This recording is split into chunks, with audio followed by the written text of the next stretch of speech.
अगली सुबह मेघना चूंकि रात में काफी लेट से सोई थी, तो उसकी आंखें नहीं खुल पाई थी। 6 बज गए थे और वो अभी तक सोई ही थी। लेकिन रुक्मणी तो सब रोज सुबह ही उठकर नहा धोकर पूजा पाठ करती थी और बाकी लोगों को भी सुबह सही से उठा देती थी। इसलिए सिर्फ मेघना को छोड़कर घर के सभी लोग उठ गए थे और मंदिर में रुक्मणी पूजा कर रही थी और रुद्र अजय पीछे हाथ जोड़े खड़े थे। जब रुक्मणी का पूजा हो गया तो वो दोनों को प्रसाद देते हुए बोली, वो लड़की कहाँ है? वो क्या अभी तक मेरे घर में सो रही है? मैं अभी उसको बताती हूँ। बोलकर वहां से किचन की तरफ चली गई। लेकिन अजय वहीं खड़ा रुद्र को गुस्से से बोला, देख रहे हो ना बेटा, आज सिर्फ और सिर्फ तुम्हारी वजह से उस बच्ची के साथ उतनी ज्यादती हो रही है। जब तुम उसे अपनी जिम्मेदारी से वहां से बचाकर यहाँ लाए हो, तो फिर अपनी माँ से उसे क्यों नहीं बचाते हो? जब से वो बच्ची इस घर में आई है, तब से रुक्मणी उसको जितना हो सके तकलीफ दे रही हैं। क्या ये सही है? अब फिर सुबह सुबह उसे 4 बार सुनाने चली गई। प्लीज पापा, आप जानते हैं कि मैं माँ के सामने कुछ भी नहीं बोल सकता हूँ। और मेघना समझदार लड़की है, वो खुद को संभालना जानती है। वैसे ही मैं कल से ये सोच सोच कर परेशान हो रहा हूँ कि जब काजल को ये बात पता लगेगी तो क्या होगा, वो कैसे रिएक्ट करेगी। और आप मेघना का टेंशन मुझे मत दीजिए प्लीज। बोलकर घर से निकल गया। रुक्मणी सीधे किचन में जाकर मेघना के सामने खड़ी हो गई और अपनी मोटी आवाज में बोली, ए लड़की, अभी तक इस घर में तुम कैसे सो सकती हो? तुम्हें पता नहीं है कि 6 बजे बाद नहीं सोना चाहिए? रुक्मणी की बात सुनकर झट से मेघना की आंख खुल गई और जैसे ही वो अपने सामने रुक्मणी को देखी डर गई और हड़बड़ाकर खड़ी होते हुए बोली, वो माँ जी, वो कल रात थोड़ा देर से सोई, इसीलिए शायद आंख नहीं खुल पाई। पर मैं आपसे वादा करती हूँ कि आगे से ऐसा नहीं होगा। सॉरी। ठीक है, इस बार छोड़ रही हूँ। पर आगे से इस घर में 6 बजे के बाद अगर कभी सोई दिखी ना, तो मुझसे बुरा कोई नहीं होगा, समझी? अब जल्दी से नहाकर हमारे लिए चाय बना दो। खाना पीना बनाना आता है या बस ऐसे ही दिन भर इधर उधर कर बिताई हो? माँ जी, उतना तो नहीं आता है, पर हाँ, कुछ कुछ बना लेती हूँ। मैं अभी जाकर तुरंत नहाकर आपके लिए और पापा जी के लिए चाय बनाती हूँ। रुक्मणी के वहां से जाने के बाद मेघना अपनी छाती पर हाथ रखते हुए खुद में ही बोलती है, बाप रे, रुद्र की माँ तो बिल्कुल हिटलर की तरह लगती है। अगर सामने आ जाती हैं तो डर ही जाती हूँ। अब जल्दी से मुझे चाय बनाना होगा, वरना अगर इसमें लेट हुई तो फिर मेरी खैर नहीं। अभी वो खुशी ये सब बोल ही रही थी कि तभी उसकी मोबाइल पर किसी का कॉल आ गया। वो जैसे ही कॉल देखी तो उसकी बेगम माँ की कॉल था। यह देखकर उसके मुरझाए चेहरे पर बहुत ही प्यारी सी स्माइल आ गई और वो झट से कॉल रिसीव करते हुए बोली, बेगम माँ प्रणाम। आप कैसी हैं? और राखी कैसी है? वहाँ पर सब ठीक है ना? अरे अरे मेरी बच्ची, तुम चुप होगी तभी ना मैं कुछ बोल पाऊंगी। तुम्हारी आवाज़ सुनकर दिल को बहुत शांति मिली। रात भर मुझे नींद नहीं आई। बार बार तुम्हारी याद आ रही थी कि कैसे तुम वहाँ पर सब कुछ संभाल पाओगी। वहां पर तुम्हें कोई कुछ कहता तो नहीं है ना? अदा बेगम की बात सुनकर मेघना की आंखों से आंसू निकल गए, पर वो अपना दुख बताकर अपनी बेगम माँ को दुखी नहीं करना चाहती थी। इसलिए वो अपनी आंखों से आंसू पोंछ जल्दी से बोल पड़ी, अरे नहीं बेगम माँ, यहाँ पर सभी बहुत अच्छे हैं। हाँ, थोड़ा रुद्र जी से नाराज जरूर है, पर मुझे कोई कुछ नहीं कहते हैं। अभी अभी माँ जी आई थी, चाय बनाने के लिए बोली है, वहीं जा रही थी बनाने। और पापा जी तो बहुत ही अच्छे हैं, वो मेरा बहुत ख्याल रखते हैं। इस पर अदा बेगम बोली, बस ये सब सुनकर मेरे मन को शांति मिल गई। अब मुझे कोई चिंता नहीं है। अच्छा, तू ये ले, राखी भी कब से मुझे बोल रही है तुझसे तुमसे बात करनी है। बोलकर उसे फोन थमा खुद वहां से चली गई। हेलो, कैसी है मेघना? ठीक ही हूँ। तू कैसी है बता? यहाँ पर तो सब कुछ ठीक ही है, पर मुझे वहां पर कुछ ठीक नहीं लग रहा है। भले तूने बेगम माँ को झूठ बोल दिया हो, पर मैं तुझे अच्छे से जानती हूँ। चल अब बता, वहाँ क्या हुआ है? कुछ नहीं राखी, ये सब तो होना ही था ना। रुद्र जी मजबूर होकर मेरी मांग में सिंदूर तो भर दिए थे, पर ना ही उन्हें और ना किसी और को मैं पसंद हूँ। आखिर वो किसी और से प्यार करते हैं और उसे ही माँ भी अपने घर की बहू बनाना चाहती थी। और अचानक मैं उन सब की जिंदगी में दाखिल हो गई। इससे कोई खुश तो नहीं होगा ना? कोई बात नहीं मेघना, तू हिम्मत मत हार। देख लेना, एक दिन सब ठीक हो जाएगा। हाँ, इस वक्त कोई तुमसे बात नहीं करता है, पर एक दिन यही लोग देख लेना तेरी खूब तारीफ करेंगे। बस इस वक्त तुझे अपने आप को खुद ही संभालना होगा। और सुन, अगर कभी तुझे अपने मन का दुख बांटने का मन करे तो मैं हमेशा हूँ, याद रखना। वैसे क्या रुद्र जी तुमसे बात नहीं करते हैं? वही ना तुझे वहां पर लेकर गए। वो क्या बात करेंगे, वो तो खुद इतनी बड़ी उलझन में फंस गए हैं। उनके लिए शादी उनकी जिंदगी की सबसे बड़ी भूल ही है। वो अगर मेरी तरफ से माँ से कुछ कहेंगे तो माँ को बुरा लग जाएगा, इसलिए वो इन सब बातों से दूर ही रहते हैं। और उनकी लाइफ में ऑलरेडी एक लड़की है जिसे वो अपनी जान से ज़्यादा प्यार करते हैं। फिलहाल तो वो उन्हें मनाने की कोशिश में लगे हुए हैं। ये सही नहीं है। अब तुम रुद्र जी की पत्नी हो तो वो कैसे किसी और लड़की के बारे में सोच सकते हैं? भले पहले वो किसी से प्यार क्यों ना करते हो, पर अब ये सही नहीं है मेघना। राखी, तू ये सब छोड़। अभी मैं जा रही हूँ काम करने, वरना माँ फिर से नाराज हो जाएंगी। फ्री होकर तुझसे बात करूंगी। इस पर राखी भी ठीक है बोलकर कॉल रख देती है।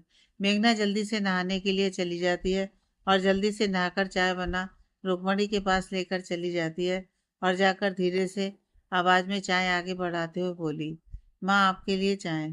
उसकी बातें सुनकर रुक्मणी उसे ताने मारते हुए बोली, यही चाय बनाना जानती हो? इतनी देर में सिर्फ 2 कप चाय बनाई हो।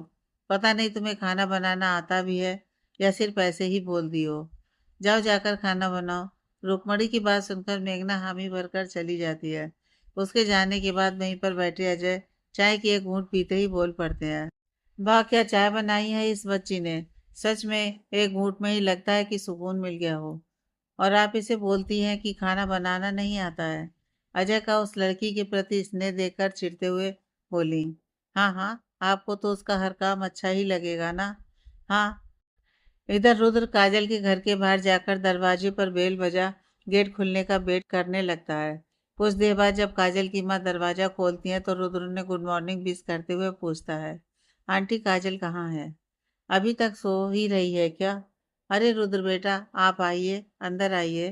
काजल को पता नहीं क्या हुआ है। कल जब से वो बाहर से घर आई है, खुद को अपने कमरे में बंद कर लिया है और अंदर सारा सामान तोड़ रही है।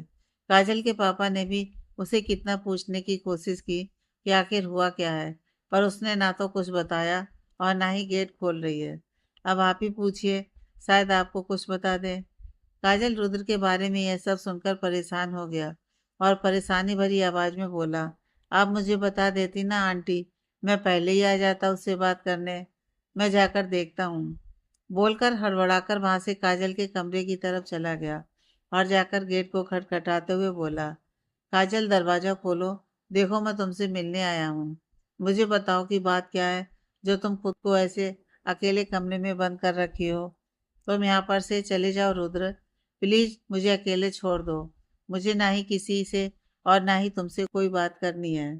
प्लीज जाओ यहाँ पर से। नहीं, मैं यहाँ पर से नहीं जाऊंगा जब तक तुम दरवाजा नहीं खोलती हो और मुझे बता नहीं देती कि बात क्या है।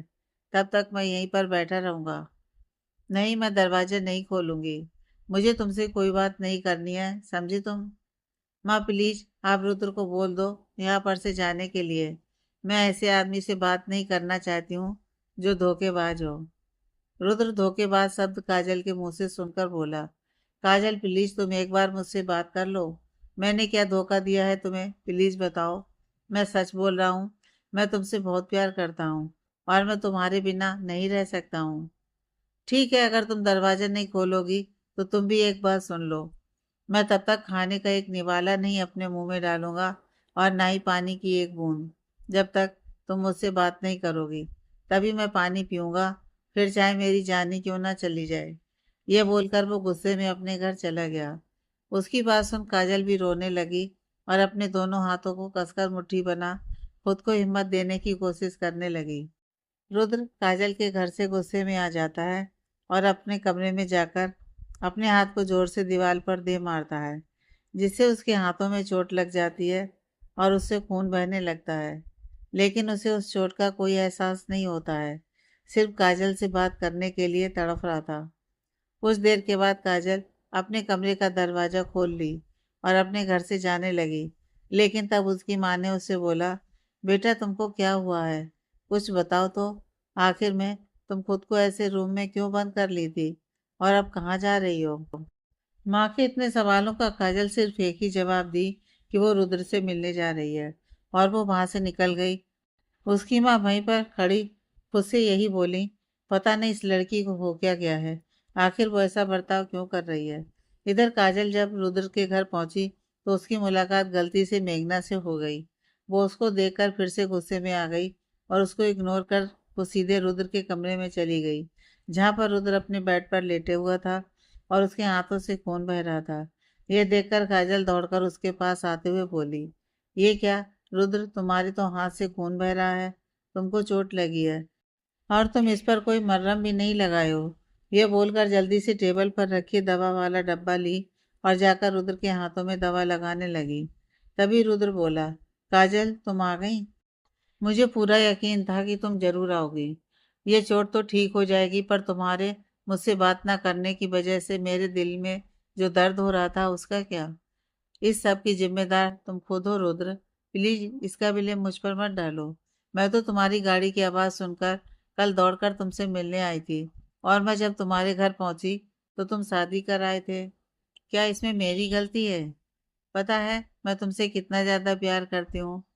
मुझसे तुम्हारे साथ किसी और को देखना बर्दाश्त नहीं हो पा रहा था, पर मैं तुम्हें यूं दुखी भी नहीं देख सकती, इसलिए मुझे आना पड़ा। वाह, क्या बात है। तुमने तो देखा, वो देखकर एक पल को भी तुम्हें ऐसा लगा कि मेरी कोई मजबूरी रही होगी, या तुम्हें मेरे प्यार पर जरा सा भी भरोसा नहीं था। हाँ, ये बात सही है कि मैंने उस लड़की से शादी, पर उसके पीछे की क्या वजह थी और क्या सोचकर मैं उसे यहाँ पर ले आया, ये सब बताने का मुझे एक मौका तक नहीं दोगी। भले ही तुम कुछ भी कहो रुद्र, पर सच तो यही है ना कि अब तुम एक शादीशुदा इंसान हो और अब तुम्हारी बीवी वो लड़की है। कभी भी नहीं। मैं तुमसे प्यार करता हूँ और मैं अपनी सारी लाइफ तुम्हारे साथ ही बिताऊंगा। वो मेरी सिर्फ एक मजबूरी है और कुछ नहीं। वो तो मुझे उसे बचाने के लिए उससे शादी करनी पड़ी, और वो भी ये शादी नहीं मानती है। बस हम 6 महीने एक साथ इस घर में रहेंगे और फिर मैं उसे डाइवोर्स दे दूंगा। फिर हम दोनों शादी कर लेंगे। क्या तुम सच बोल रहे हो? कहीं वो लड़की बाद में अपनी बात से पलट गई तो? वो ऐसी नहीं है, वो समझदार लड़की है, और उसे भी पता है कि मैं तुमसे प्यार करता हूँ। तो फिर भला वो मेरे साथ क्यों रहना चाहेगी? तुम ही बोलो। रुद्र की बात सुनने के बाद काजल का मूड अब ठीक हो गया था, और वो रुद्र के गले से लग गई और उसे आई लव यू बोली। उसके बोलने के बाद रुद्र भी उसे आई लव यू टू बोलता है, और ये सब बाहर खड़ी मेघना सुन और देख रही होती है। यह सब देखकर मेघना को कहीं तो जरा सा दुख का एहसास हो रहा था, पर वो रुद्र को खुश देखकर खुद में बोली, चलो कम से कम इनके बीच की दूरियां तो खत्म हुई। नहीं तो रुद्र जी जब से यहाँ पर आए थे बस उदासी भरे मन से अपने आप को गिल्टी फील करा रहे थे। जब से मैं इनकी लाइफ में आई हूँ ये परेशानी हो गए। ना उस दिन मैं उनके साथ वहां पर रात बिताती, और ना ही इनको अपने ही परिवार वालों का इतना बेरुखी सहना पड़ता। मैं खुश हूँ कि अब कम से कम इनका प्यार तो इनके साथ है ना। अब जल्दी माँ भी अपनी नाराजगी खत्म कर दे, तब मुझे चैन मिलेगा। ये बोलकर अपनी आंखों से आंसू पोंछे, चेहरे पर एक फेक स्माइल लाते हुए रुद्र के कमरे में 2 कप चाय लेकर जाते हुए बोली, चलिए फाइनली आप दोनों के बीच की सारी गलत फहमी मिट गई, और इसी बात की खुशी में आप दोनों के लिए एक गर्मा गर्म चाय। मेघना को यूं बिना लॉक किए रुद्र के कमरे के अंदर आते देख काजल बहुत चिढ़ गई, और गुस्सा होकर खड़े होते हुए मेघना के पास जाकर बोली, तुम्हारी हिम्मत कैसे हुई इस कमरे के अंदर आने की, अपनी हद से आगे बढ़ने की? अगर जरा सा कोशिश भी की ना तो मुझसे बुरा कोई नहीं होगा। मेघना काजल की बात सुन एकदम से हैरान थी, और वो खुद को थोड़ा शांत करते हुए बोली, मैं तो बस आप दोनों के लिए चाय लेकर आई थी, और मैं आइंदा इस कमरे में नहीं आऊंगी, ये मैं आपसे प्रॉमिस करती हूँ। पर आप चाय पी लीजिए। इस पर काजल बोल पड़ती है, चाय? हाँ, वो भी तुम्हारे हाथों की? अरे तुम जैसी मिडिल क्लास लड़की को तो मैं अपने घर में नौकर भी ना रखूं। चलो जाओ यहाँ से, और मुझसे हमेशा दूरी ही बना कर रखना, समझी? बड़ा आई अच्छा बनने का दिखावा करने। हाँ। रुद्र काजल को इतना बेरुखी से मेघना से बात करते देख बोला, अरे काजल तुम मुझसे ऐसे क्यों बात कर रही हो? वो तो सिर्फ हमारे लिए चाय लेकर ही आई है ना। तुम बिल्कुल सीधे हो रुद्र, इसलिए तुम हमेशा सभी के बारे में अच्छा ही सोचते हो। पर तुम इस लड़की से जरा दूरी रहा करो, समझे? ये बोलकर वो मेघना की तरफ गुस्से से देखती हुई बोली, अब जाओ यहाँ से, खड़ी क्यों हो बुत बनकर? काजल की इतनी खड़ी खोटी बात सुनने के बाद मेघना को बहुत ज़्यादा बुरा लगा, क्योंकि आज तक उससे इस तरीके से किसी ने बात नहीं की थी और वो किसी का बात बर्दाश्त भी नहीं करती थी। और जब से वो इस घर में आई है, तब से कोई ना कोई उसे कुछ ना कुछ कहता ही रहता था और वो बस ये सोचकर चुप रह जाती थी कि शायद सभी अभी नाराज़ हैं। इसी वजह से वो किसी को उल्टा कर जवाब नहीं देती थी। और काजल के उतना कुछ बोलने पर भी मेघना चुपचाप वहां से किचन में चली गई और जाकर एक कोने में बैठकर रोने लगी। लेकिन रुद्र को बहुत बुरा लग रहा था मेघना को जब काजल वो सब कुछ कह रही थी, पर वो काजल को चुप नहीं करा सका। लेकिन जब काजल वहां से अपने घर चली गई, तब रुद्र अपने कमरे से निकलकर किचन की तरफ आते हुए एक बार पहले माँ को देख लिया, कहीं वो तो बाहर नहीं है, वरना माँ खामखा फिर से मेघना पर बरस पड़ेंगी। और जब उसे पूरी तसल्ली हो गई कि रुक्मणी जी अपने कमरे में ही है, तब वो जल्दी से किचन में आ गया। और जब वो वहां पर पहुंचा, तो सामने मेघना एक कोने में बैठकर रो रही थी। ये देखकर उसे बहुत ज्यादा बुरा लगा। रुद्र जब किचन में पहुंचा तो सामने मेघना को एक कोने में छुपकर रोते हुए देखकर उसे बहुत बुरा लगा। और जैसे ही मेघना ने अपने सामने रुद्र को देखा, तो वो झट से अपनी आंखों से आंसू को पोंछते हुए बोली, आप यहाँ पर, कोई काम था क्या? रुद्र मेघना जहाँ पर बैठी थी वहीं पास में जाकर वो भी बैठते हुए बोला, ये जिंदगी भी कितना परीक्षा लेती है ना, कब किसको किसके साथ जोड़ देती है और कब किसे किससे अलग कर देती है, पता ही नहीं चलता है। इस पर मेघना बोल पड़ती है, हाँ वैसे भी भगवान को मुझसे कुछ खास लगा हुआ है, इसलिए मेरे साथ हमेशा ये खेल खेलता रहता है। पर मुझे अफसोस ये है कि मेरी वजह से आपको सभी की कितनी नाराजगी सहनी पड़ रही है, जबकि आपकी उस सब में कोई गलती नहीं थी। वो तो बस, मेघना अभी ये बात बोली ही थी कि तभी रुद्र बोल पड़ा, गलती तो सब में तुम्हारी भी नहीं थी, पर तुम्हें भी तो सब कुछ कितना बोल रहे हैं और तुम चुपचाप सबकी बातें सुन लेती हो। मुझे बहुत बुरा लगा काजल ने तुम्हारे साथ वैसा बर्ताव किया, पर मैं उसे रोक नहीं पाया। उसकी तरफ से मैं तुमसे माफी मांगता हूँ। अरे आप मुझसे क्यों माफी मांग रहे हैं? मुझे काजल जी की बातों का कोई बुरा नहीं लगा है। वैसे भी उन्होंने कुछ गलत थोड़ी ना बोला। मैं उनकी और आपके बीच में तो आ ही गई हूँ और अब आपके कमरे में भी चली गई। इस बात से उन्हें गुस्सा तो आएगा ही ना। वैसे मैं किसी की गलत बातों को बिल्कुल भी बर्दाश्त नहीं करती हूँ, पर यहाँ पर मुझे पता है कि सब गलती मेरी ही है, तो उन लोगों का गुस्सा होना तो जायज ही है ना। इस पर रुद्र बोला, तुम्हारी बेगम माँ सच बोली थी, तुम एक बहुत समझदार लड़की हो। पता नहीं भगवान ने हमारे साथ ऐसा क्यों किया, जबकि हमारी मंजिल अलग है। पर अच्छा वो सब छोड़िए, अब जब हमें 6 महीने के लिए एक ही घर में रहना ही है, तो क्यों ना हम एक अच्छे दोस्त बनकर रहें, ताकि बाद में जब ये पल याद भी आए, तो कम से कम एक अच्छी यादें तो रहेंगी। ये बात तुमने बिल्कुल सही बोली मेघना। वैसे भी तुम मेरी पहली दोस्त होगी। वैसे मेरे आज तक कोई भी दोस्त नहीं थे सिवाय काजल के। चलो अब कम से कम तुमसे अपने दिल की बात शेयर तो कर सकता हूँ, जिससे मन थोड़ा हल्का हो जाए। बिल्कुल, कम से कम मैं आपके इतना तो काम आ ही सकती हूँ ना। तो इसी बात पर क्या एक कप चाय पिलाओगी? वो जो तुम वहां पर लाई थी वो तो ठंडी हो गई होगी। मेघना रुद्र की बात सुनकर हंस पड़ी और बोली, हाँ क्यों नहीं, वैसे भी मुझे चाय पीना बहुत पसंद है। किसी भी खुशी को मैं चाय के साथ ही सेलिब्रेट करती हूँ। तो अपनी दोस्ती की शुरुआत भी चाय के साथ ही करते हैं। मैं अभी बनाकर लाती हूँ, पर आप यहाँ से चले जाइए, वरना अगर माँ ने आपको यहाँ देख लिया तो फिर कुछ गलत सोच लेंगी, फिर आपसे नाराज हो जाएंगी। बहुत मुश्किल से उन्होंने आपको माफ किया है। रुद्र मेघना की बात सुनकर बोला, तुम कैसी लड़की हो? तुम्हें इस बात का बिल्कुल भी डर नहीं लग रहा है कि अगर माँ ने देख लिया तो वो सबसे पहले तुम्हें सुनाएंगी, बल्कि तुम्हें इस बात का टेंशन है कि वो मुझसे नाराज हो जाएंगी। कैसे कर लेती हो ये सब? इस पर मेघना मुस्कुराते हुए कहती है, अरे इसमें ऐसी कौन सी बात है, अगर वो मुझे सुनाएंगी भी तो क्या मैं यहाँ पर हमेशा के लिए थोड़ी ना हूँ। पर आपकी तो वो माँ है, अगर आपसे वो नाराज रहेंगी तो क्या आप यहाँ पर खुश रह पाएंगे? उसकी ये बातों को सुन रुद्र थोड़ी देर चुप रहने के बाद बोला, तुम्हारी माँ पापा नहीं ना है? यह बात सुनते ही मेघना के हाथ रुक गए और वो रुद्र की तरफ देखकर बोली, मुझे नहीं पता, और अगर होंगे भी तो मुझे क्या, मेरी माँ और पापा दोनों मेरी बेगम माँ ही हैं। मैंने बचपन से ही उन्हें ही अपना सब कुछ माना है। ये बात बोलकर वो दूसरी तरफ घूम गई और अपने आंसू को छुपाने की कोशिश करने लगी, ताकि रुद्र को पता ना लगे। पर रुद्र समझदार था, वो समझ गया था कि मेघना को अपने माँ पापा की कमी हमेशा खली है। इसीलिए वो उससे इस बारे में कुछ और बातें नहीं किया और वहां से चला गया। रुद्र के जाने के बाद मेघना उसकी ओर मुड़कर उसे जाते हुए देखकर बोली, सच में आप एक बहुत ही अच्छे इंसान हैं। आपको लोगों की तकलीफ की कदर है। मुझे इस बात की खुशी है कि कम से कम मैं आपकी दोस्त तो बन पाई। शायद हमारे बीच सिर्फ यही रिश्ता बन पाएगा। बोलकर चाय बनाने लगी। इधर काजल जब अपने घर में आई तो उसकी माँ फिर उसके सामने आकर खड़ी हुई और पूरे गुस्से में बोली, अब तुम इतनी बड़ी हो गई हो कि तुम्हारा जो मन में करेगा तुम वो करोगी। हमें बताना कुछ भी जरूरी नहीं समझती हो।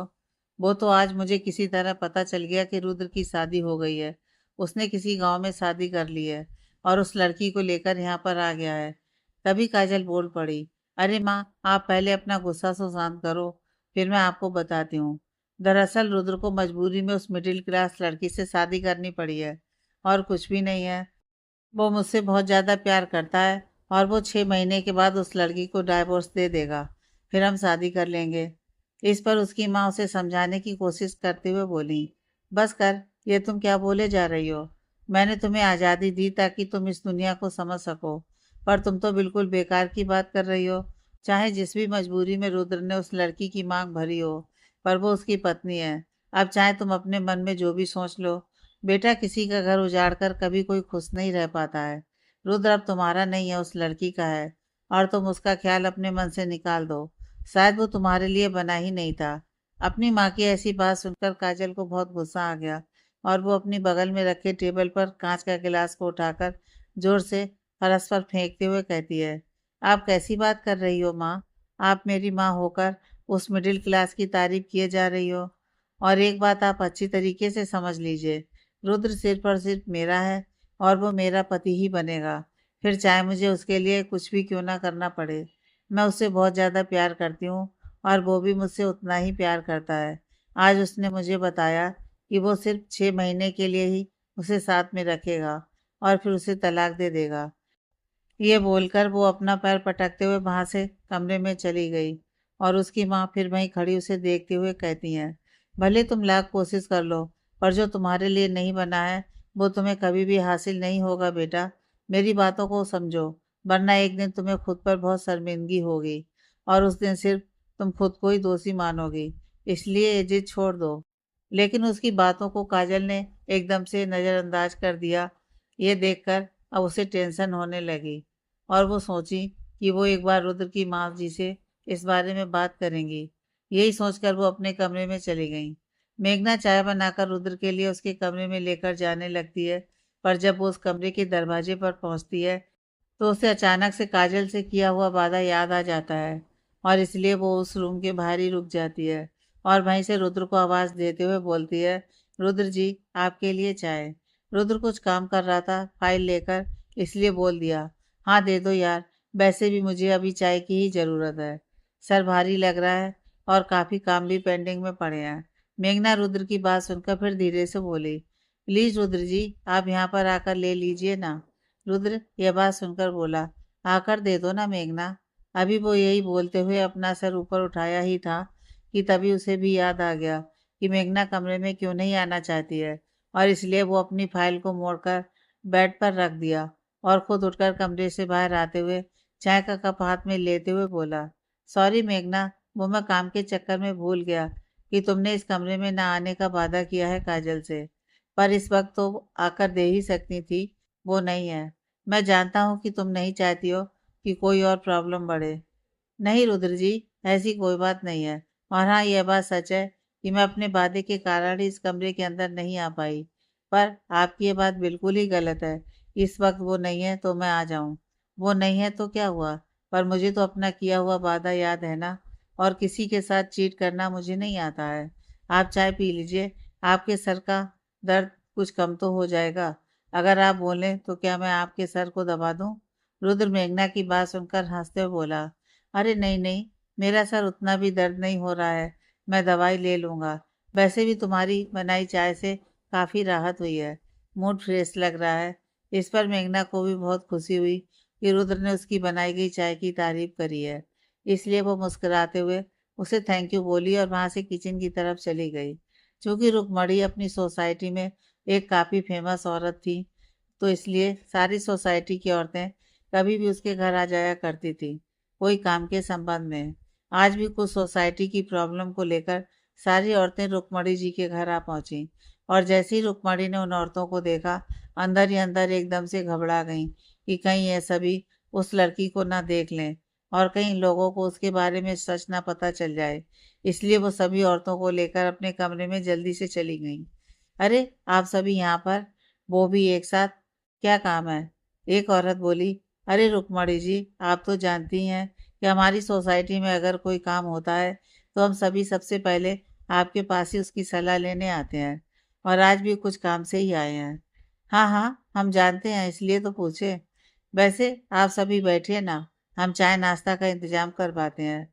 बोलकर जल्दी से अपने कदम बढ़ाकर किचन की तरफ चली गईं और मेघना के पास जाकर धीरे से बोली, ये लड़की सुनो, मेरी कुछ सहेलियां घर पर आई हुई हैं और मैं नहीं चाहती हूँ कि उनमें से कोई भी तुम्हें देखे, इसलिए सबसे अच्छा यही होगा कि तुम चुपचाप यहीं पर पड़ी रहना जब तक वो लोग घर से ना चली जाएं, समझी?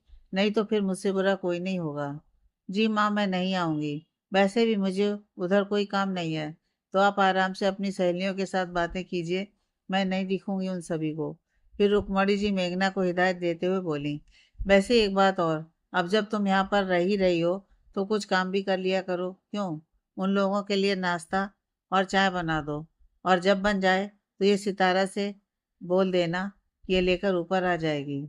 जी माँ, मैं अभी बना देती हूँ, बोलकर अपना काम करने लगी और सितारा से बोली, सितारा, आप मुझे ज़रा सा हेल्प कर दीजिए ना, तो काम जल्दी से हो जाएगा, नहीं तो माँ जी नाराज हो जाएंगी। हाँ भाभी जी, बोलिए ना, क्या करना है, मैं अभी कर देती हूँ। वैसे भी जब से आप आई हैं तब से माँ जी आपको ही जानबूझकर सारा काम दे रही हैं, लेकिन मुझे अच्छा नहीं लगता है। पर क्या करें, हम कुछ कह भी नहीं सकते हैं ना माँ जी को। अरे सितारा, आप इतने दुखी क्यों हो रहे हैं? मुझे ये सब करने में कोई परेशानी नहीं है। और हाँ, माँ जी अगर मुझे कुछ कह भी देती हैं तो क्या हुआ, मुझे उनकी बातों का बुरा नहीं लगता है। और आप भी अभी अपने चेहरे पर एक प्यारी सी स्माइल लाइए और जल्दी से थोड़ा पूरी बनाने के लिए आटा गूंद दीजिए। जब मेघना ने सारा कुछ बना लिया तो वो सितारा से बोली, अब आप यह नाश्ता और चाय ले जाकर ऊपर माँ के कमरे में दे आइए। यह बोलकर वो किचन के दूसरे दरवाजे पर चली गई, और जैसे ही वो वहां पर जाकर अपना हाथ को कपड़े से पोंछ रही थी कि तभी उसकी नज़र वहीं सीढ़ियों से उतरते अजय पर पड़ी, जो एकदम बेहिचक सीढ़ियों की तरफ बढ़े जा रहे थे। लेकिन रुक्मणी जी के गेट के आगे फर्श पर पानी फैला हुआ था, यह उन्होंने नहीं देखा। पर मेघना की नज़र उस पर पड़ गई। अब वो रुक्मणी की बात को भूल जल्दी से दौड़ते हुए सीढ़ियों से चढ़ वहां पर अजय को जल्दी से संभाल लेती है ताकि वो गिर ना जाए। इन सब में अजय तो गिरने से बच जाते हैं, पर रुक्मणी की सारी सहेलियों के सामने मेघना आ जाती है। अब रुक्मणी के गुस्से का कोई ठिकाना नहीं था, और वो समझ नहीं पा रही थी कि उन औरतों के सामने मेघना की सच्चाई को कैसे छुपाए। एक औरत बोल पड़ी, अरे रुक्मणी जी, ये लड़की कौन है? और ये आपके घर में आज से पहले तो हमें से किसी ने इसे यहाँ पर नहीं देखा था। तभी रुक्मणी जी बात को संभालने की कोशिश करते हुए बोलने लगी, वो हाँ, ये लड़की, ये सितारा की रिश्तेदार है। अभी कुछ दिनों पहले ही ये गांव से शहर आई है, तो यहीं पर सितारा के साथ रुकी हुई है। अजय जी, रुक्मणी की ये बातें सुनकर अजय एकदम से हैरान रह गए, क्योंकि उसने रुक्मणी जी से ये उम्मीद नहीं की थी कि वो ऐसा भी कर सकती है। उनसे रहा नहीं गया, इसलिए वो गुस्से में रुक्मणी से बोल पड़े, ये आप इन लोगों से कैसी बातें बोल रही हैं रुक्मणी जी? मेघना बेटा के बारे में आप ऐसा कैसे बोल सकती हैं? अरे मैंने कोई झूठ थोड़ी ना बोला, तुम ही बोलो मेघना, क्या मैं झूठ बोल रही हूँ? मेघना मनी मन रुक्मणी की बातों से तो बहुत दुखी थी, पर वो भी ये नहीं चाहती थी कि उन औरतों के सामने बिना इनके चाहते हुए ये सच्चाई आए। इसलिए मेघना ने भी रुक्मणी की बात को सही बता दिया, जिससे रुक्मणी तो मनी मन बहुत खुश हो गई। पर अजय से यह सब देखा नहीं गया, और वो वहां पर से मेघना को लेकर चले गए। मेघना दौड़कर किचन में चली जाती है और वहां पर बैठकर रोने लगती है, क्योंकि उसे आज रुक्मणी की बात का बहुत ज़्यादा बुरा लगा था, लेकिन वो उन्हें कुछ कह भी नहीं सकती थी। इसीलिए वो ये सब सोच सोच कर बहुत फूट फूट कर रो रही थी, और ये सब बाहर खड़ा अजय मेघना को ऐसे रोते देख दुखी हो ही जा रहा था। इसलिए उसने यह सोचा कि वो रुद्र से इस बारे में बात करेगा। जब शाम में रुद्र घर आया तो वो थका हुआ था, इसीलिए अपने कमरे में चला गया और जाकर वहाँ पर बेड पर जाकर बिना फ्रेश हुए ही लेट गया था कि तभी अजय उसके कमरे के अंदर आते हुए बोले, रुद्र बेटा, आ गए तुम थाने से? कैसा रहा आज का दिन तुम्हारा? अरे पापा, आप यहाँ पर आइए ना, बैठिए। हाँ, आज थाने में बहुत ज़्यादा काम था, तो इसी वजह से थोड़ी थकावट सी लग रही थी। हाँ, वैसे भी थाने में सभी यही सोच कर आते हैं कि यहाँ पर तो इंसाफ मिल ही जाएगा। पर क्या सच में बेटा उन्हें इंसाफ मिल जाता है, या यह सिर्फ एक झूठ है? पापा, ये आप क्या बोल रहे हैं? मुझे तो कुछ समझ में नहीं आ रहा है। वैसे भी थाने में मुझसे जितना हो सकता है मैं सभी के साथ इंसाफ करता हूँ, और जब तक मैं उन्हें इंसाफ ना दिलवा दूँ तब तक मुझे चैन नहीं मिलता है। पर मुझे एक बात समझ में नहीं आ रहा है पापा, आज तक आपने मुझसे इस बारे में कभी भी कोई बात नहीं करी थी, तो फिर आज ऐसा क्यों?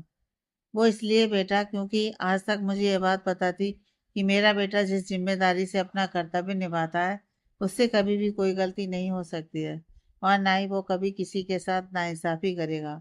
लेकिन आज जब मेघना को मैं देखता हूँ तो मुझे ये सोच सोच कर बहुत ज़्यादा दुख होता है कि तुमने उस बच्ची के साथ इतनी बड़ी नाइंसाफ़ी की है और फिर उसे यहाँ पर लाकर अपनी माँ के बीच छोड़ दिया, जो उस बच्ची को एक भी चैन की सांस नहीं लेने देती है। ये आप क्या बोल रहे हैं पापा? क्या हुआ मेघना को? फिर माँ ने कुछ बोला क्या? मैंने मेघना के साथ कोई नाइंसाफी नहीं करी है पापा। मैं तो उसे बचाने के लिए ही ना उसकी मांग भर दी थी। तो फिर? हाँ, तुमने सच बोला। तुम उसे बचाने के लिए ही उसकी मांग भरे थे। पर क्या तुम्हें ऐसा नहीं लगता कि तुमने उसे वहां से तो बचा लिया, पर यहाँ पर भी वो जिंदा घुट रही है? वो जब से यहाँ पर आई है उसका ऐसा एक भी दिन नहीं बीता जिस दिन वो खुश हो। हमेशा रुक्मणी जी उसे किसी ना किसी बात के लिए बेइज्जत करती रहती हैं, और वो बच्ची सिर्फ इसलिए चुप रह जाती है कि कहीं उसकी वजह से रुक्मणी जी आपसे और गुस्सा ना हो जाए। पर क्या उसके साथ ये सब नाइंसाफी नहीं है? उन्होंने तो आपको नहीं बोला था कि आप उसकी मांग भर उसे बचाओ। ये सब तो आपने खुद अपनी मर्जी से ही किया था ना, तो फिर वो सजा क्यों काट रही है यहाँ पर पापा, मैं क्या करूं? मुझे तो कुछ भी समझ में नहीं आ रहा है। अगर मैंने माँ से कुछ बोला तो उन्हें लगेगा कि मैं मेघना के लिए उनसे जुबान लड़ाई, और अगर ये बात काजल को पता चल गई तो मुझसे फिर से नाराज हो जाएगी, जो कि मैं नहीं चाहता हूँ। रुद्र की बातों को सुनकर अजय जी थोड़ा सख्त लहजे में उससे बोलने लगते हैं। ये तुम क्या बकवास कर रहे हो रुद्र? तुम्हें अपनी सोच को बदलनी पड़ेगी। हाँ, ये बात सच है कि तुम काजल से प्यार करते थे, पर उससे तुम्हारी शादी नहीं हुई है। तुम्हारी शादी मेघना से हुई है, और इस वक्त वो तुम्हारी पत्नी है। इसीलिए तुम्हें अब काजल को भूल मेघना पर ध्यान देना चाहिए। और हाँ, एक बात और, ये जो रिश्ते बनते हैं ना, इसे ना ही हम अपनी मर्जी से बना सकते हैं और ना ही तोड़ सकते हैं। इसलिए तुम्हें ये बात पर ज़रूर सोचना चाहिए, क्योंकि सिर्फ तुम्हारी वजह से उस बच्ची को दुख क्यों मिले। उनकी ज़िंदगी को आप एक खेल बनाकर रख दिए हैं कि 6 महीने बाद हम अलग हो जाएंगे। इस वक्त तो मैं जाता हूँ, पर आप इस बारे में एक बार ज़रूर सोचिएगा, ज़रूर। बोलकर अजय कमरे से निकलकर चले गए। इधर बेचारा रुद्र अपने पापा की बात को सुनकर और परेशान हो गया, और खुद को शीशे में देखकर खुद ही पूछने लगा कि क्या सच में मैंने मेघना के साथ नाइंसाफ़ी करी है? क्या सच में जोड़ियां ऊपर से बनती हैं? पर मैं तो काजल से प्यार करता हूँ, तो फिर मेघना के साथ? नहीं नहीं, मुझे ये सब नहीं सोचना चाहिए। पापा सिर्फ ऐसे ही बोल रहे हैं। मेघना भी तो इस रिश्ते को नहीं मानती है। वो भी तो सिर्फ 6 महीने के लिए ही यहाँ पर रुकी हुई है। लेकिन मुझे माँ से बात करनी पड़ेगी कि वो मेघना के साथ ऐसा बर्ताव नहीं करें। फिर देखता हूँ मेघना क्या कर रही है। बोलकर बाथरूम चला गया अपने कपड़े चेंज करने के लिए। कपड़े चेंज करने के बाद वो रुक्मणी के कमरे में जाते हुए धीरे से बोला। रुक्मणी जी के कमरे के दरवाजे पर खड़ा रुद्र बड़े ही विनम्र भाव से अपनी माँ से पूछा, माँ, क्या मैं अंदर आ जाऊं? रुक्मणी अपने कमरे के सोफे पर बैठकर कुछ काम की फाइल देख रही थी। रुद्र की आवाज़ सुन बोली, अरे रुद्र, आप यहाँ पर? आ जाइए रुद्र अंदर। और आप हमसे पूछ क्यों रहे हैं अंदर आने से पहले? आप हमारे बेटे हैं, अंदर आ सकते हैं आप। माँ, मुझे आपसे कुछ बात करनी थी, वो मेघना के बारे में। प्लीज माँ। मेघना का नाम सुनते ही रुक्मणी जी का शांत बर्ताव तुरंत गुस्से से भारी हो गया, और वो बोल पड़ी, अब आप ही उसकी सिफारिश करने लगे? बोलिए जो बोलना है आपको। मेरे पास उस लड़की की बात सुनने के लिए फालतू समय नहीं है। मुझे और भी बहुत काम है। तभी रुद्र रुक्मणी जी की बगल में जाकर बैठते हुए उसके हाथों को अपने हाथ में लेते हुए बोला, मैं जानता हूँ माँ कि आप मेघना से इतना इरिटेट क्यों हो रही हैं, और मैं आपको गलत नहीं बोल रहा हूँ, पर आप सच बताइएगा कि क्या इन सब में उसकी गलती है। देखिए रुद्र, हम नहीं जानते कि इन सब में किसकी गलती है या किसकी गलती नहीं है, पर हम बस इतना जानते हैं कि वो लड़की हमें आपकी ज़िंदगी में नहीं चाहिए थी, पर हमें उसे 6 महीने तक ऐसे ही देखना पड़ेगा, और ये बात हमसे बर्दाश्त नहीं हो पा रही है। इस पर रुद्र ने उन्हें समझाते हुए बोला, पर क्या माँ, आप मेरी खातिर बस 6 महीने के लिए मेघना के साथ अच्छे से बिहेव नहीं कर सकती हैं? प्लीज माँ। हम जानते हैं कि आप किसी के साथ भी ऐसा बिहेव नहीं करती हैं, पर मेघना के साथ ऐसा करना सही है? वो भी तो इस रिश्ते में फंसी ही है। रुद्र, हम जानबूझकर उसको कुछ नहीं बोलते हैं, पर वो हमेशा कुछ ऐसा कर देती है जिससे हमें उसे सुनना ही पड़ जाता है। पर फिर भी अगर आप बोल रहे हैं तो हम कोशिश करेंगे उस लड़की से जितना हो सके दूर ही रहें। नहीं तो उसकी हरकतों की वजह से हम उसे बोले बिना नहीं रह पाएंगे। और हाँ, आप जितना जल्दी हो सके उसके साथ डाइवोर्स पेपर बना लीजिए। ठीक है माँ, और थैंक यू मेरी बात मानने के लिए। अभी मैं जाता हूँ, थोड़ा थक गया हूँ। थोड़ी देर आराम करने के बाद मैं कागज़ बनवाने के बारे में अपने दोस्त से बात करता हूँ। वो मेरा दोस्त वकील है, तो इन सब में ज़्यादा वक्त नहीं लगेगा। बोलकर वो वहां से निकल गया।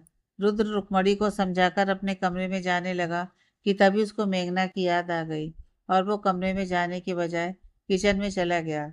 जब वो वहां पर गया तो मेघना को फर्श पर ऐसे ही लेटे देख हैरान रह गया, और मन ही मन को सोचा, और जल्दी से जाकर हॉल में सोफे पर से एक पिलो और एक बेडशीट लाकर मेघना के पास जाते हुए बोला, ये तुम ऐसे जमीन पर कैसे लेट सकती हो? तुम जानती हो ना कि इस वक्त मौसम कितना बदल रहा है। अगर तुम्हारी तबीयत खराब हो गई तो चलो जल्दी से उठो, मैं बेडशीट बिछा देता हूँ, फिर लेट जाना। मेघना रुद्र को जैसे ही देखी झट से उठकर बैठ गई, और अपने बालों को सुलझाते हुए बोली, आप यहाँ पर? मुझे कुछ भी नहीं होगा, मैं ठीक हूँ। और आप ये सब क्यों लेकर आए? अगर माँ ने देख लिया तो फिर गुस्सा करेंगी। हाँ हाँ, तुम्हें क्यों कुछ होने लगा? तुम तो सुपरमैन हो ना। अब चलो चुपचाप, मैं जो बोल रहा हूँ वो करो। वैसे माँ तुम्हें कुछ भी नहीं बोलेंगी, मैंने उनसे बात की है, और उन्होंने बोला है कि वो तुम्हें समझने की कोशिश करेंगी। पर एक बात तुम भी ध्यान रखना कि जितना हो सके उनसे दूर ही रहना। मेघना रुद्र की बात सुनकर बोली, मेरी वजह से आज आपको अपने ही घर में कितना कुछ मैनेज करना पड़ रहा है, और ये सब सिर्फ मेरी वजह से हो रहा है ना। काश कि हम उस दिन मिले ही ना होते, तो शायद आज आपकी लाइफ में जो इतना कुछ हो रहा है वो सब ना हो रहा होता। हाँ, ये बात तो कभी कभी मुझे भी लगता है कि शायद हम उस दिन ना मिले होते, पर कुछ चीज़ें हमारे हाथों में नहीं होती हैं। इसीलिए अब जो हो गया उसको तो नहीं बदल सकते हैं ना, पर हम इस वक्त को ठीक करने की कोशिश तो कर सकते हैं ना। बोलकर वहीं बेड पर बैठकर वो सोचने लगा। क्या हुआ रुद्र जी, आप कुछ परेशान दिख रहे हैं? क्या कोई प्रॉब्लम है? अगर आप मुझे बताना चाहें तो बता सकते हैं। वो दरअसल मुझे थाने के सभी मेरे दोस्त परेशान किए हुए हैं कि मैं उन्हें अपनी पत्नी से कब मिलवा रहा हूँ, और कब उनके हाथों का खाना खिला रहा हूँ। अब उन सबको मैं क्या बोलूँ? कुछ समझ में नहीं आ रहा है कि आखिर मैं क्या करूँ। बस इतनी सी बात, इसमें परेशान होने वाली कौन सी बात है।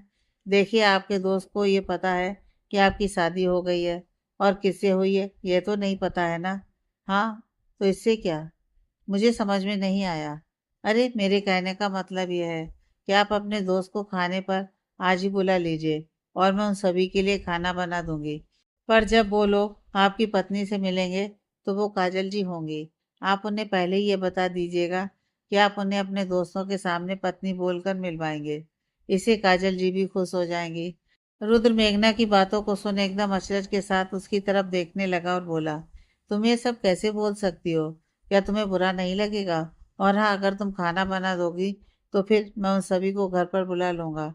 पर मुझे ये बिल्कुल भी अच्छा नहीं लगेगा कि तुम्हारे सामने काजल को अपनी पत्नी बनाकर मिलवाऊं।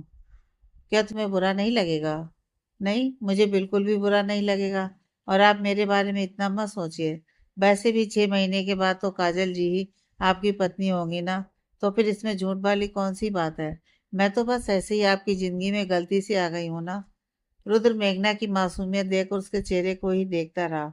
फिर जब मेघना कुछ बोली तो रुद्र खुद को उसके चेहरे पर से ध्यान हटाकर बोला, अगर तुम बोल रही हो तो ठीक है, मैं आज ही उन लोगों को बुला लेता हूँ। बोलकर रुद्र वहां से चला जाता है। रुद्र के जाने के बाद मेघना एक उदासी भरी आवाज में बोली, वैसे भी आप मुझे अपना पत्नी नहीं मानते हैं ना, तो मैं किस हक से आपके दोस्तों के सामने आपकी पत्नी बनकर जाऊं। इसीलिए मैंने आपको काजल जी को ही अपनी पत्नी बताने के लिए बोल दी। हाँ, मुझे तकलीफ तो हो रही है इस बात को सोच सोच कर, पर पता नहीं, मैं आपके चेहरे पर एक स्माइल देखने के लिए कुछ भी करने के लिए तैयार हो जाती हूँ। फिर जल्दी से उठकर खाने की तैयारी में लग गई। शाम का वक्त। रुद्र काजल को बता दिया था कि आज शाम वो अपने दोस्तों के सामने उसे ही अपनी पत्नी बोलकर मिलवाएगा, जिससे काजल भी बहुत ज़्यादा खुश थी। इसलिए वो भी आज बहुत सुंदर से एकदम स्टाइलिश लुक में तैयार हो गई थी और रुद्र के घर पर आ गई थी। सभी दोस्त आ गए थे। उन्हें रुद्र ने हॉल में बिठाया था। तभी उनमें से एक दोस्त बोला, अरे यार, अब भाभी से कब मिलवा रहा है? वैसे भी तुमने तो हमें बताए बिना ही शादी कर ली, अब कम से कम उनसे मिलवा तो दे। हाँ हाँ, मिलवाऊंगा, पर पहले तुम्हें यह सारा खाना तो खाकर बताओ कैसा बना है। तभी सितारा टेबल पर सारा खाना एक एक कर रख दी। एक दोस्त बोला, अरे यार, खुशबू तो काफी अच्छी है, लगता है ये सारा खाना भाभी ने हमारे लिए बनाया है। क्यों रुद्र? हाँ बिल्कुल, वो बोली कि आज वो तुम सभी के लिए खुद ही खाना बनाएगी, इसलिए देखो ये सारा खाना। ये सब देखकर तो मेरे मुंह में भी पानी आ गया है। अभी बातें हो ही रही थी कि तभी काजल वहां एकदम से मॉडल बनकर पहुंच गई। उसे देखकर वही दोस्त बोला, तो ये है हमारी भाभी, वाह, लेकिन मुझे तो लगा कि कोई भारतीय नारी ही बनेगी हमारे रुद्र की पत्नी। पर रुद्र ने तो एक मत से हटकर ही शादी कर ली। क्यों दोस्तों? काजल उसकी बात सुनकर झट बोल पड़ी, क्यों, मैं खूबसूरत नहीं लग रही हूँ क्या? और हाँ, मैंने ये सारे खाने बनाए हैं। जरूरी थोड़ी है कि अगर मैं खाना बनाई हूँ तो मैं एकदम से साड़ी पहनने टाइप की होंगी। अरे भाभी, आप तो बुरा मान गई। मेरे कहने का मतलब था कि मुझे ऐसा लगा था। पर आप सच में बहुत खूबसूरत हैं और आपने खाना भी बहुत ही टेस्टी बनाया है। रुद्र काजल को ऐसे बिहेव करते देख झट से बोल पड़ा, अरे काजल, तुम शांत हो जाओ, ये लोग ऐसे ही मजाक कर रहे हैं। यह सुनकर काजल वहां से गुस्सा करते हुए चली गई। उसके जाने के बाद वो बोला, अरे तुम लोग खाना खाओ ना। एक दोस्त अभी खाने की तरफ देख ही रहा था कि तभी उसकी नज़र मेघना की तरफ गई। वो एकदम से साड़ी में किसी नई नवेली खूबसूरत दुल्हन की तरह लग रही थी। उसे देखते ही वो बोला, अरे यार रुद्र, वो लड़की कौन है? क्या लग रही है, काश ये मेरी हो जाती। उसे देखते हुए बोला। रुद्र उसकी बात सुन पीछे मुड़ते हुए बोला, अरे तुम किसकी बात कर रहे हो जो तुम्हें इतनी पसंद आ गई, वो भी एक ही बार में? ये बोलते हुए जैसे ही वो देखा कि मेघना के बारे में बोल रहा है, तो उसे काफी गुस्सा आ गया और वो गुस्से में बोला, ये सब तुम क्या बोल रहे हो? क्या तुम्हें यह बात समझ में नहीं आती कि किसके बारे में क्या बोलना चाहिए? अरे रुद्र, उसने तो बस ऐसे ही बोल दिया, पर तुम इतना गुस्सा क्यों हो रहे हो? वो तो पहले भी ऐसा करता रहता है, तो फिर आज तुम्हें क्या हो गया? कुछ नहीं, बस वो मेरी तबीयत कुछ ठीक नहीं लग रही है। तो अगर तुम लोग बुरा ना मानो तो क्या हम कल मिल सकते हैं? अभी मुझे कुछ देर आराम करना है। रुद्र की बात सुनकर सभी दोस्त हैरान थे, पर वो अभी उससे कुछ भी नहीं बोले और वो सभी वहां से चले गए और रुद्र भी अपने कमरे में गुस्से में चला गया। रुद्र गुस्सा होकर अपने रूम में चला गया। उसको ऐसे जाते देख मेघना देख लेती है, जिससे उसे लगा कि शायद रुद्र को किसी बात का बुरा लगा।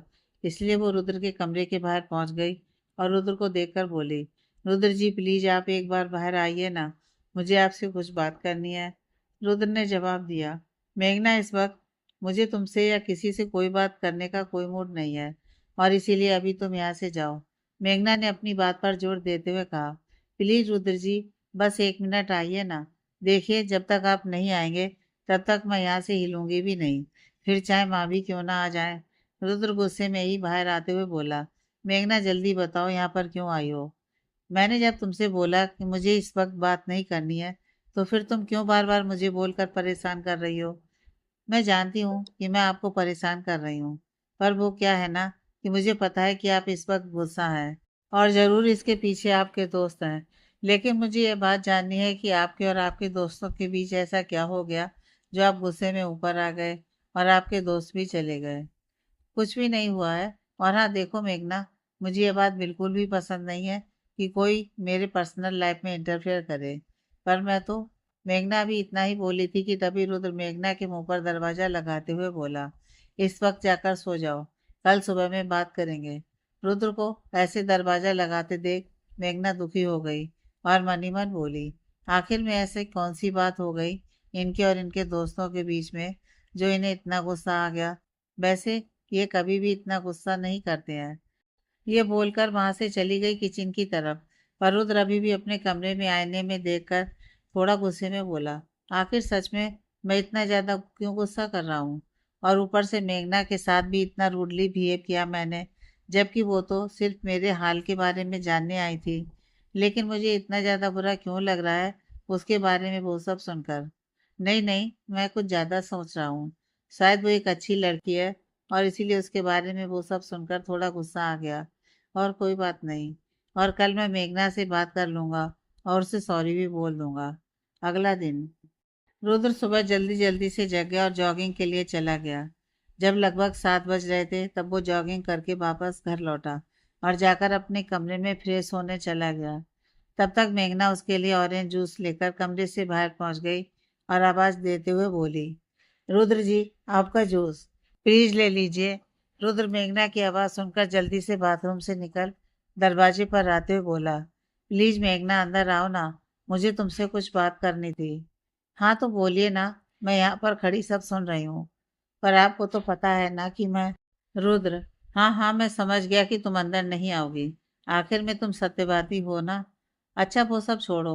वो दरअसल कल रात मेरा मूड थोड़ा ऑफ था और इसीलिए जब तुम मुझसे बात करने आई तो मैंने सारा गुस्सा तुम पर उतार दिया। इसीलिए अपने दोस्त को माफ़ कर दो। आगे से ऐसा नहीं करूँगा। यह बोलकर अपने चेहरे पर एक उम्मीद भरी सिकन से मेघना की तरफ देखने लगा। मेघना रुद्र की बात सुनकर पहले कुछ देर तो अपना चेहरा एकदम से मुड़ियल बना ऐसा दिखाने की कोशिश करी कि उसको उनकी बात का बहुत बुरा लगा। पर कुछ देर बाद उससे रहा नहीं गया और वो रुद्र का मुंह देखकर हंस पड़ी और उसके हंसने से रुद्र का मुंह एकदम से अचकचा गया। पर मेघना के हंसते ही वो उसके चेहरे को घूरने लगा और उसके चेहरे में ही खो गया। पर जब मेघना ने देखा कि रुद्र कितनी देर से उसे ही देखे जा रहा है तो वो हंसते हुए ही बोल पड़ी, क्या हुआ रुद्र जी, आप इतना घूर कर मुझे क्यों देख रहे हैं? और सॉरी आप पर ऐसे हंसने के लिए। वो दरअसल आपने जब मुझसे ऐसे माफ़ी मांगी ना तो मुझे हंसी आ गई, क्योंकि मैंने कल आपकी कोई बातों का बुरा ही नहीं माना था। तो फिर सॉरी किस बात के लिए? मेघना की बात सुनकर रुद्र भी मुस्कुरा दिया और बोला, आज शायद तुम्हें पहली बार ऐसे मुस्कुराते हुए देख रहा हूँ। वैसे तुम मुस्कुराते हुए काफ़ी अच्छी लगती हो। हमेशा ऐसे ही मुस्कुराती रहा करो। ये सब रुद्र को जैसे ही समझ आया कि वो क्या बोल रहा है तो झट से अपनी बात को संभालते हुए बोला, वो मेरे कहने का मतलब है कि हंसने से थोड़ा दुख कम हो गया ना, तो इसीलिए, और कोई बात नहीं। इस पर मेघना भी बोल दी कि हाँ, वैसे भी इस जिंदगी में काफ़ी गम है, तो क्यों ना इसे थोड़ा मुस्कुराकर ही काटा जाए। अच्छा आप ये जूस पीजिए, मैं जा रही हूँ, वरना अगर माँ ने मुझे यहाँ पर देख लिया ना तो फिर हो ही गया। मुझे तो डांट पड़ेगी ही, पर आप भी फंस जाएंगे। बोलकर वो वहां से हड़बड़ाकर चली गई। उसकी बातों को सुनकर रुद्र के चेहरे पर भी मुस्कान आ गई और वो भी जूस पीता हुआ अंदर चला गया। लेकिन तभी उसकी मोबाइल पर काजल का कॉल आ गया और वो झट से कॉल रिसीव करते हुए बोला, हेलो काजल, बोलो क्या बात है, कॉल किया है? मुझे स्टेशन जाने के लिए रेडी होना है। काजल, हाँ हाँ, अब तुम्हें मुझसे बात करने का मन क्यों करेगा भला? अब तो तुम्हारी वो सो कॉल्ड बेबी आ गई है ना। रुद्र, ये सब तुम क्या बोल रही हो काजल? ये तुम्हें सुबह सुबह हो क्या गया है जो तुम ये सब बकवास किए जा रही हो? काजल, हाँ तो क्यों ना बोलूं। जब कल तुम्हारे वो दोस्त सब मेरे साथ ऐसे बदतमीजी कर रहे थे तब तो तुम्हारे मुंह से एक शब्द भी नहीं निकला। इसका मतलब तो यही है ना कि तुम्हें मेरी बुराई से कोई फर्क नहीं पड़ता है। नहीं तो तुम वो सब सुन रहे होते वहां पर खड़े होकर। रुद्र काजल की बात सुनकर एक मिनट के लिए तो मन ही मन हैरान होकर सोचने लगा कि ये बात तो सच है कि जब काजल को उनके दोस्त वैसे फ्लर्ट कर रहे थे तब तो मुझे गुस्सा नहीं आया था, लेकिन वही बात जब मेघना के साथ हुआ तो मुझे गुस्सा क्यों आ गया? अभी रुद्र वो सोच ही रहा था कि तभी काजल उधर से बोल पड़ी, अरे अब तुम कहाँ खो गए, या तुम्हारे पास मुझसे बात करने का भी वक्त नहीं है? इस पर रुद्र हड़बड़ाते हुए बोला, अरे काजल, ऐसी कोई भी बात नहीं है। वो तो बस मैंने सोचा कि इतने दिनों के बाद मिले हैं, क्यों उन लोगों से कुछ उल्टा सीधा बोलूं। वैसे भी वो लोग सिर्फ तुम्हारे साथ थोड़ा मजाक ही तो कर रहे थे, और तुमको जितना देर बात करनी है करो, मैं नहीं बोलूंगा रखने के लिए। अब तो ठीक है ना, यह सुनकर काजल बोली, नहीं नहीं, तुम तैयार हो जाओ, नहीं तो बाद में फिर बोलोगे कि मेरी वजह से देर हो गई है। मैं रखती हूँ। बोलकर कॉल रख दी। रुद्र तैयार होकर नीचे हॉल में आ गया और रुक्मणी को आवाज देते हुए बोला, माँ मैं स्टेशन जा रहा हूँ। रुक्मणी अपने कमरे से निकलते हुए आकर रुद्र को डांटते हुए बोली, हमने आपको कितनी बार बोला है कि कहीं भी जाते वक्त ये बोला कीजिए कि आते हैं ना कि जाते हैं। सॉरी माँ, मेरे दिमाग से बिल्कुल ही निकल गया, पर आगे से पक्का ध्यान दूंगा। अच्छा मैं स्टेशन से आता हूँ, बोलकर जाने लगा। तभी सामने दौड़ते हुए मेघना आकर खड़ी हो गई और टिफिन का डिब्बा रुद्र की ओर बढ़ाते हुए बोली, रुद्र जी आपका लंच बॉक्स। तभी रुक्मणी जी बोल पड़ी, ए लड़की, क्या तुम्हें पता नहीं है कि रुद्र कभी भी घर से खाना लेकर नहीं जाता है। वो खाने के टाइम घर ही आ जाया करता है। मुझे माफ कर दीजिए माँ, मुझे ये बात पता ही नहीं थी, बोलकर किचन की तरफ जाने लगी। तभी रुद्र से आवाज देते हुए बोला, मेघना एक मिनट रुको, ये लंच बॉक्स तुम मुझे दे दो। माँ आज मैं लंच के समय घर नहीं आ पाऊंगा, और आप तो जानती हैं कि मैं बाहर का खाना नहीं खाता हूँ। इस पर रुक्मणी जी हामी भरते हुए बोली, ठीक है तब ले लीजिए। और हाँ, ये लड़की खाने तो ठीक बनाई हो ना, कहीं ऐसा ना हो कि सिर्फ दिखाने के लिए डिब्बा में कैसा भी खाना डाल कर दे दी। नहीं माँ, मेघना अच्छा खाना बनाती है, और मैंने कल इसके हाथों का खाना खाया था, बहुत ही स्वादिष्ट बना था। रुद्र की बात सुनकर रुक्मणी एकदम से चिढ़ गई और बोली, अच्छा अच्छा अब ठीक है, इस लड़की की इतनी तारीफ करने की कोई जरूरत नहीं है। वैसे भी ये दिमाग पर चढ़कर नाचती ही रहती है, और अगर एक दो बार इसकी तारीफ करोगे तो फिर भगवान ही बता सकता है ये क्या करेगी।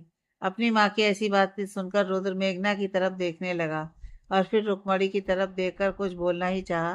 तभी मेघना ने बीच में ही बोल दिया, आप परेशान मत होइए माँ, मुझे मेरी असलियत मालूम है, और मुझे सच्चाई भी पता है कि मैं यहाँ पर सिर्फ 6 महीने के लिए ही आई हूँ, इसलिए मेरा घर नहीं है। पर मैं जब तक यहाँ हूँ, मैं चाहती हूँ कि मैं इस घर का सारा काम करूँ, और मुझे किसी की तारीफ भी नहीं चाहिए, बोलकर चली गई। लेकिन फिर भी रुक्मणी उसकी तरफ देखकर अपना मुंह बनाकर वहां से चली गई, और रुद्र को मेघना के बारे में अपनी माँ के मुंह से वो सब सुनकर बिल्कुल भी अच्छा नहीं लगा। लेकिन वो माँ से बहस नहीं करना चाहता था, इसलिए चुपचाप स्टेशन जाने के लिए निकल गया। जब वो रास्ते में खुद ही ड्राइव करके जा रहा था, तब उसे बार बार मेघना की ही याद आ रही थी, और उसका वो उतरा हुआ चेहरे से वो बहुत दुखी हुए जा रहा था। मेघना के बारे में सोचते सोचते वो गाड़ी ड्राइव कर रहा है ये भूल गया, और अचानक से उसके सामने एक ट्रैक्टर आ गई, और जब उसे समझ आया तब तक ट्रैक्टर उसके इतना सामने आ गया कि वो कुछ नहीं कर पाया, और सीधे जाकर खाई में गिर गया। खाई काफी गहरी थी, इसलिए रुद्र की कार खाई से लुढ़कते हुए बहुत तेजी के साथ नीचे पानी में गिर गई। इधर मेघना किचन में दोपहर के खाने की तैयारी कर रही थी कि तभी उसका पैर फिसल गया, और वो फर्श पर गिर गई। गिरने से उसको कुछ ज्यादा चोट तो नहीं आई, और उसके हाथों की चूड़ियां टूटकर फर्श पर बिखर गईं। यह देखकर मेघना बहुत ज्यादा ही डर गई, और घबराहट में आकर जल्दी जल्दी से वो टूटी हुई चूड़ियों को अपने हाथों में उठाने लगी। पर तभी उसे एक टुकड़ा चुभ गया, और फिर उसके मुंह से दर्द के कारण आह निकल गई, और आंखों से आंसू। उसके मन में बहुत सारे सवाल आ रहे थे, जिसका उसके पास एक भी जवाब नहीं था। ये क्या हो गया मुझसे, कहीं रुद्र जी कोई मुसीबत में तो नहीं है। लेकिन अब मैं क्या करूं? जाकर एक बार माँ से बात करती हूँ कि वो एक बार रुद्र जी से बात करें। मेरे पास तो उनका नंबर भी नहीं है जो बात कर सकूं। यह सोचकर दौड़ते हुए रुक्मणी जी के कमरे के बाहर जा पहुंची, और जैसी वो वहां पर पहुंची, वहां पर पहले से ही काजल थी। लेकिन मेघना फिर भी बाहर से ही घबराती हुई आवाज में रुक्मणी से बोली, माँ प्लीज आप एक बार रुद्र जी को कॉल कीजिए ना प्लीज। पता नहीं ये मेरे हाथों की ये चूड़ियां अचानक से क्यों टूट गईं। काजल मेघना की बात सुनकर गुस्से में बाहर आते हुए बोली, हाँ तो क्या हो गया? अगर तुम्हारे हाथ की चूड़ी टूट गई तो तुम खुद को रुद्र की सचमुच में बीवी तो नहीं समझने लगी। ये सब सिर्फ और सिर्फ एक ड्रामा है और कुछ नहीं, और तुम्हारी चूड़ी टूटने से कुछ नहीं होने वाला है, तो अपना ये ड्रामा अपने पास ही रखो। मैं जानती हूँ कि मेरी और रुद्र जी का रिश्ता सिर्फ मजबूरी का है, पर मेरी खातिर एक बार आप उन्हें कॉल कर लीजिए ना प्लीज। रुक्मणी जी मेघना की बात सुनकर उनका मन भी घबरा गया, और मन ही मन वो भी मेघना की बातों से कहीं ना कहीं सहमत थी। इसलिए बाहर आते हुए काजल से बोली, काजल अगर ये लड़की इतना बोल ही रही है तो आप एक बार रुद्र से बात कर लीजिए, क्या हो जाएगा? वैसे मुझे पता है कि इसके और रुद्र के रिश्ते में कोई सच्चाई नहीं है, पर एक बार आप हमारे कहने पर कॉल लगाइए। आगे की कहानी नेक्स्ट पार्ट में।